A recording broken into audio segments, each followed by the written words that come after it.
The night was silent. Too silent. October 14, 2003. Maplewood Drive. A place that prided itself on being safe, ordinary, almost boring. The kind of neighborhood where people still left keys under mats, where kids biked until dusk, where people waved as they watered lawns. But safety is only real until it isn't.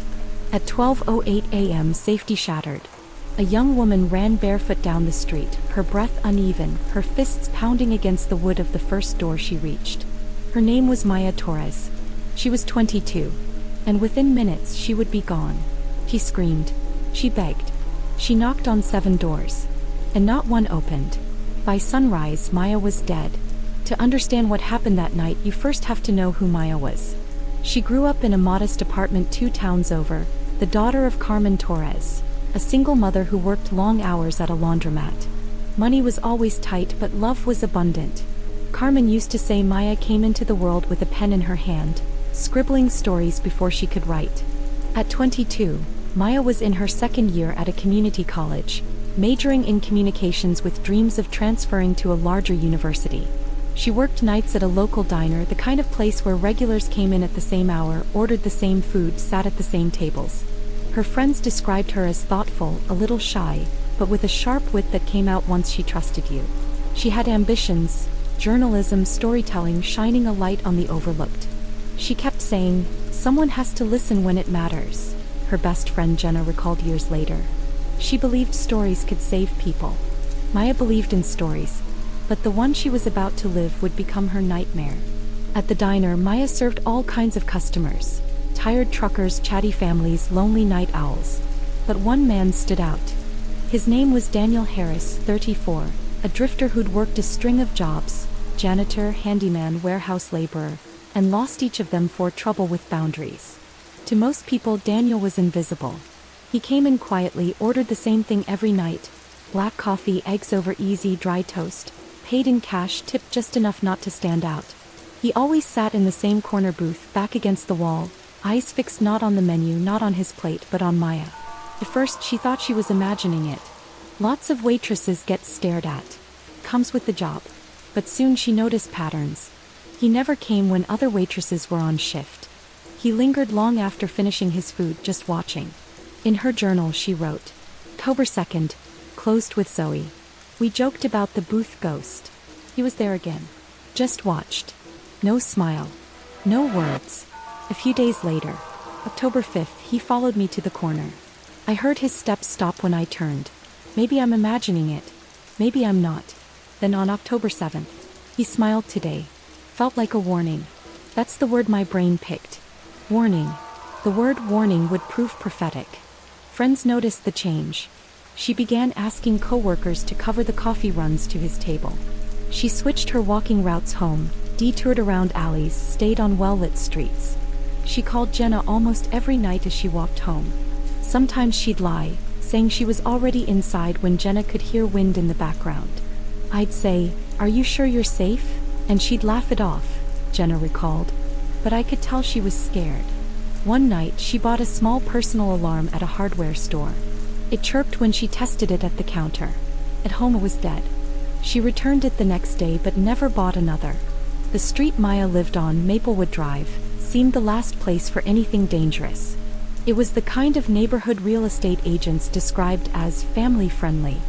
There were the young couple in the blue house at number 412, the elderly pair next door at number 418, the teenager who stayed up all night playing video games, the nurse who worked doubles, the single mom with 2 kids, the man with a reputation for overreacting to suspicious activity, and at the end, a retired police officer with medals in a glass case.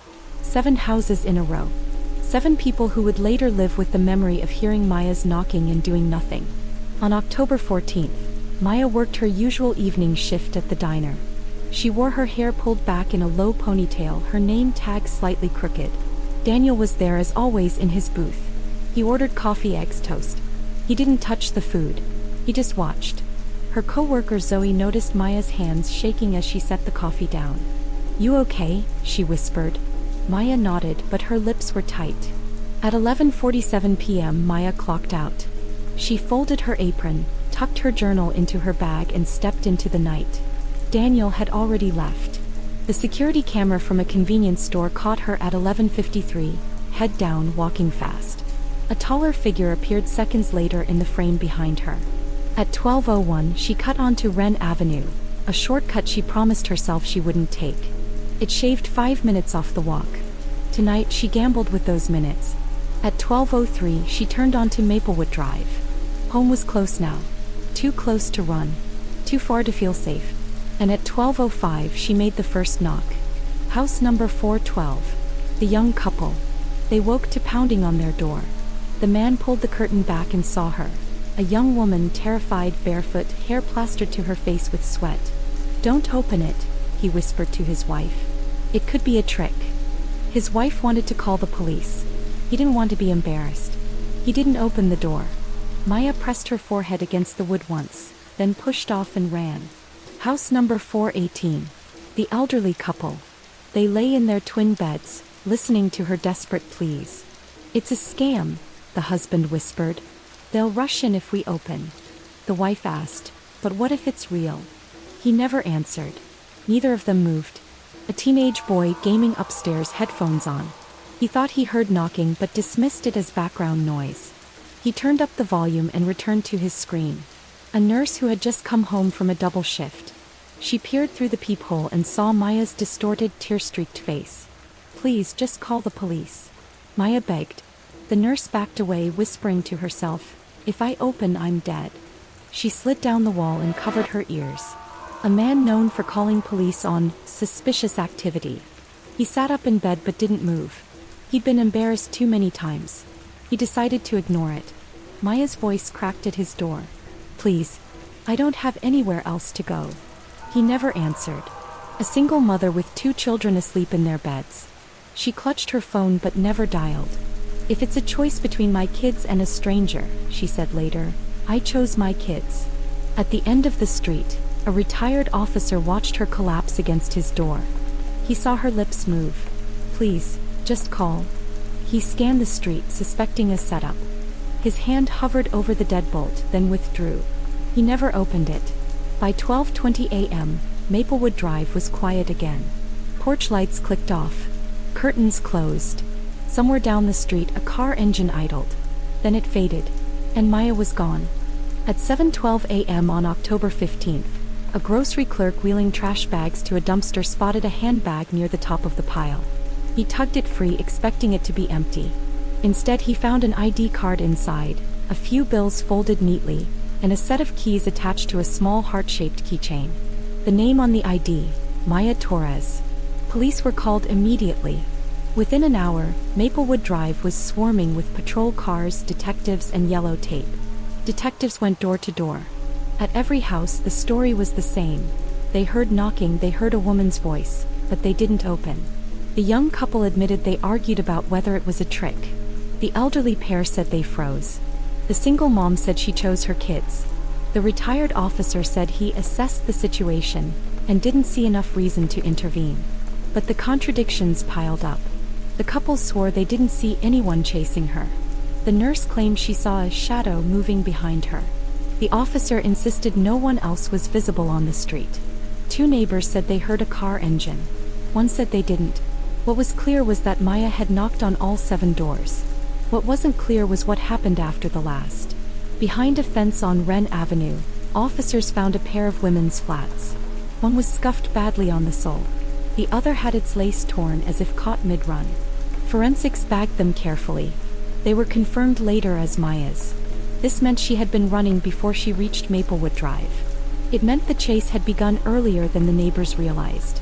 On the staircase of Maya's apartment building, just 2 blocks from where she vanished, officers found a fragment of a broken chain, a delicate silver link with a tiny clasp still attached. Her mother, Carmen, confirmed it had been Maya's favorite necklace. She wore it every day. The chain was snapped clean, not unclasped. The kind of break that happens when someone pulls too hard. Within 48 hours, the case dominated headlines. She knocked on 7 doors. Nobody answered. The bystander effect, a neighborhood silence. Maplewood Drive, safe until it wasn't. National talk shows debated the morality of the neighbors. Were they selfish, cowardly, or simply human, paralyzed by fear? Experts weighed in, citing the psychological phenomenon of the bystander effect. The more witnesses there are, the less likely any one person is to act. Responsibility diffuses. Action freezes. But the outrage was sharp. Candlelight vigils sprang up on the street. Flowers piled against Maya's stoop. Strangers wrote letters of apology to her mother. If it had been my door, I would have opened it. Would they have? Detectives worked long hours piecing the timeline together. 11:47 p.m. Maya leaves the diner. 11:53 p.m. Spotted on convenience store CCTV. 12:01 a.m. Shoes abandoned on Wren Avenue. 12:03 a.m. Turns onto Maplewood Drive. 12:05 to 12:19 a.m. Knocks on 7 doors. 12:20 a.m. Disappearance. Doorbell cameras provided fragments. A shoulder, a voice clip, a blurred reflection. But they didn't capture the pursuer. Neighbors swore they saw no one. But one teenager, Jason Rourke, later insisted he saw a figure in a hooded jacket at the corner. He was just standing there, Jason said. Not moving. Watching. His testimony was dismissed at first. He was 16, frightened and confused about the time. But years later, it would resurface with chilling importance. Multiple neighbors described hearing a car engine idling. Some said it revved once. Others claimed it circled the block. Detectives canvassed nearby businesses for surveillance footage. At 5:17 a.m., a gas station camera caught a dark sedan rolling past slowly. The driver's face was obscured, but in the passenger seat, a faint silhouette seemed visible. Some thought it was a woman. Some swore it was Maya.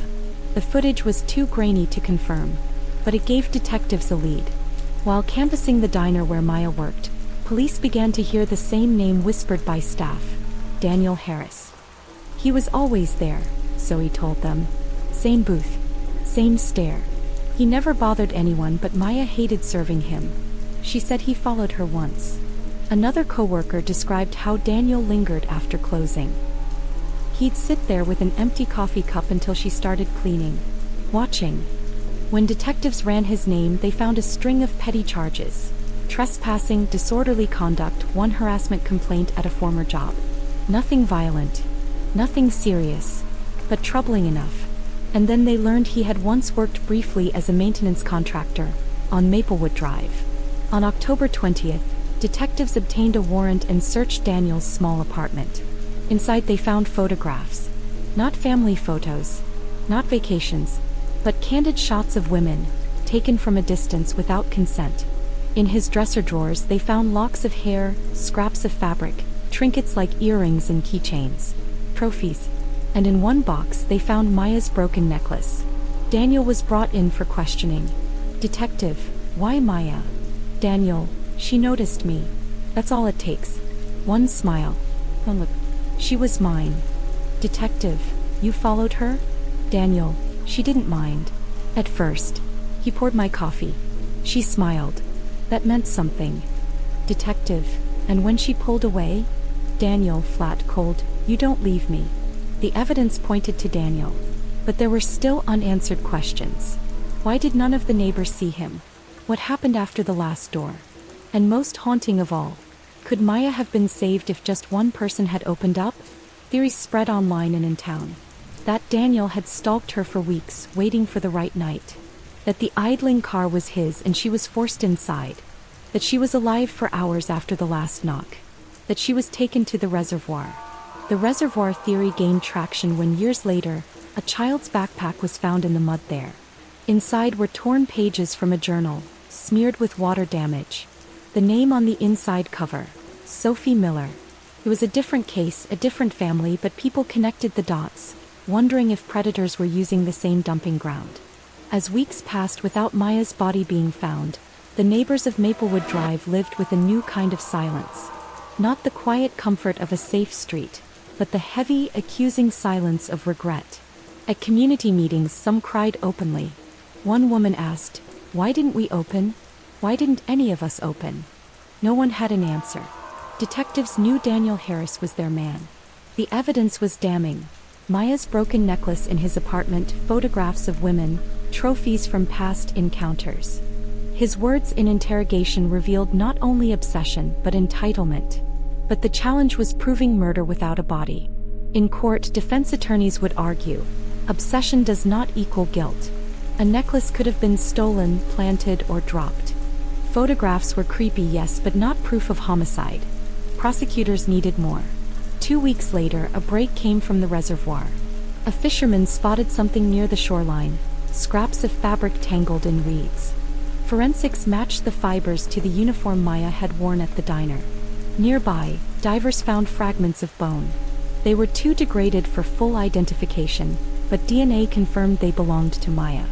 The discovery shattered any hope Maya's family had been clinging to. She was gone. And now the case against Daniel hardened into something undeniable. On November 3rd, Daniel Harris was formally charged with the kidnapping and murder of Maya Torres. The courtroom was packed for the trial. Journalists, neighbors, strangers who had followed the story on the news, all filled the benches. Carmen Torres sat in the front row, clutching a photo of her daughter. She wept quietly as prosecutors laid out the evidence. The necklace found in Daniel's possession. The diner staff testimonies of his stalking behavior. The CCTV footage of Maya followed by a taller figure. The recovered fabric and bone fragments from the reservoir. Daniel sat expressionless. He never once looked at Carmen. When he took the stand, his words were chilling in their simplicity. "I didn't kill her," he said flatly. "She was mine. She smiled at me. That means something. She didn't want to leave." The jury saw through the words. After 3 hours of deliberation, they returned with a verdict: guilty on all counts.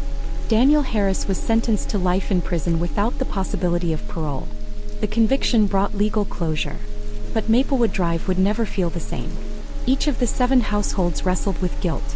Some gave interviews. Some stayed silent. The young couple who argued at their window later moved away. "We couldn't live with it," the husband admitted years later. "Every time I saw that door, I thought of her face." The elderly pair prayed daily. "We ask for forgiveness," the wife said softly. "But I don't know if forgiveness is possible." The single mom avoided interviews for years. When she finally spoke, she broke down mid-sentence. "I told myself it was about protecting my kids. But if my daughter were out there, I'd want someone to open their door. I failed her. I failed Maya." Even the retired officer couldn't escape the weight. He told a reporter, "I spent a career protecting people. And when it mattered most, I didn't." Silence had protected them all that night. But it became their curse afterward. Maya's case sparked a nationwide debate about responsibility and fear. Talk shows asked, "Should you open your door at midnight? Should you put yourself at risk for a stranger?" Psychologists weighed in, explaining the bystander effect. How people assume someone else will act, how fear paralyzes, how judgment is clouded in crisis. But the public outrage was fierce. Hashtags spread across forums and early social media. Hashtag open the door, hashtag for Maya. Op-eds blasted Maplewood Drive as a street of cowards. Others defended the neighbors, arguing it was unfair to expect heroism in the face of fear. The debate never really ended. Through it all, one voice cut through with clarity: Carmen Torres, Maya's mother. At the sentencing, she stood and addressed the court. Her voice trembled, but her words carried weight. "My daughter knocked. She begged. She trusted the world to help her. And the world turned away. She wasn't just killed by a man obsessed with control. She was killed by silence. I will never forgive Daniel Harris. But I will also never forget the doors that stayed closed. Because when you close a door to someone begging for help, you close the door on their life. And that door never opens again." The courtroom was silent. The houses on Maplewood Drive changed after Maya's death. The young couple sold their home within 6 months. The single mom moved to another town. The retired officer lived with his blinds drawn until he passed away. The street itself seemed different. Overgrown lawns, empty porches, no more block parties. And the house Maya had lived in stayed empty for years. Grass grew tall, mail piled up, windows gathered dust. People avoided walking past it at night. They said they heard knocking. They said they heard a voice whispering, "Please." Maya's story should have been the last. But it wasn't. In the years that followed, other headlines echoed hers. A woman ignored in a parking lot. A man left to die on a subway platform while dozens watched. The same story told again and again. Someone needed help, Others hesitated, and the chance was lost. Maya became a symbol, a tragic reminder of what silence can cost. So what really killed Maya Torres? Was it Daniel Harris, the man who stalked her, who decided her kindness was ownership, who took her life because he couldn't stand rejection? Or was it the silence of 7 doors? 7 neighbors who heard and saw and chose not to act? The truth is both. Maya's death was not just a crime. It was a mirror held up to all of us. Because the question her story leaves behind is not whether Daniel Harris was guilty. That answer is clear. The question is, what would you have done? If someone knocked on your door at midnight, crying, begging for help, would you open it? Or would you, like the neighbors of Maplewood Drive, pretend you didn't hear? The disappearance and death of Maya Torres haunted her community and her nation. It began with a knock. It ended with silence. And between those 2 moments lay the story of obsession, fear, and a street that will never forget the sound of fists against wood. This was Case Zero. Every mystery begins here.